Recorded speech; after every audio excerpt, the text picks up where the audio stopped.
Welcome to the hottest movie review on the internet today, the A-List Review.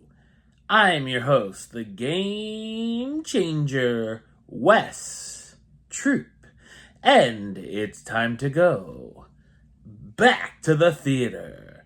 And in the words of Freddie Mercury, get on your bikes and ride! And also, there's gonna be a lot of leather jackets. My review of the 2023 crime drama, The Bikeriders, coming up now.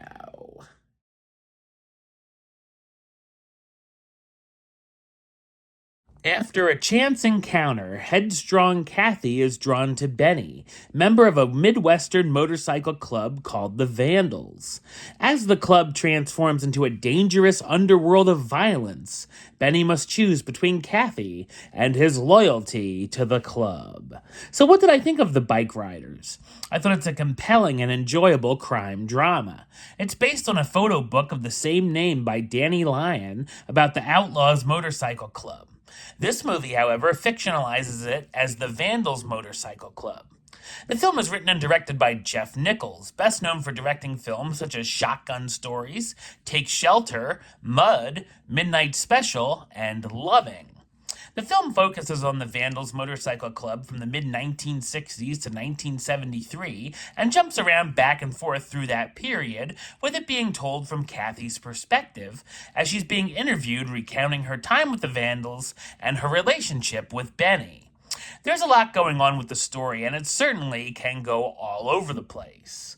We see the rise of the gang created by Johnny, who was inspired by the movie The Wild One to start the club. We see it in its quote-unquote golden years as they ride together and talk about motorcycles, but soon start to turn into something different as more chapters of the club start forming across the Midwest. Along with the addition of some very questionable members comes more drugs and more violence. While the story can be formulaic at times, there are a number of surprising moments sprinkled in. The film looks good with some nice atmosphere and gritty style.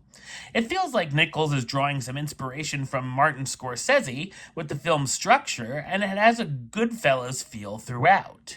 There's some action, maybe not as much as some may expect, but there's certainly a number of fights and barroom brawls. I would have liked a deeper dive into the characters, as we really only know a few things about them. That includes Benny, who honestly doesn't get that much screen time, and I would have liked to have seen a little more of him and Kathy as a couple, as we don't see much other than them meeting and arguing. Jodie Comer's accent here drove me up the wall and sounded like nails on a chalkboard at times, and of course Tom Hardy is doing a wacky voice, which is mostly an impression of Marlon Brando in The Wild One.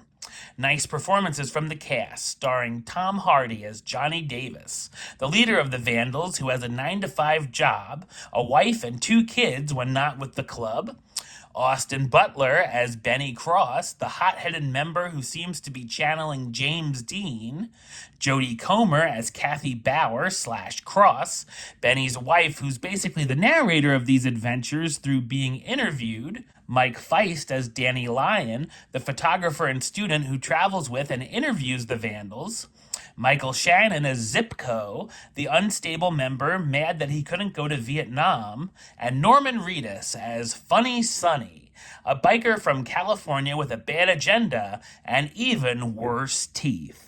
The Bikeriders is a notable and mostly interesting look at motorcycle club culture, elevated by the performances of the 3 lead actors. Number-wise, I'm going to give it a 7 out of 10, which gives it the A-list rating of Do It. Alright, well that's the show. I'll be back with another review very soon. But until then, don't forget to like, comment, and subscribe right here on YouTube. youtube.com/westside515. Like the show on Facebook, facebook.com/westtroupaylist. And of course, you can follow me on the Instagram and Letterboxd at WesAlist. Until next time, Troop out.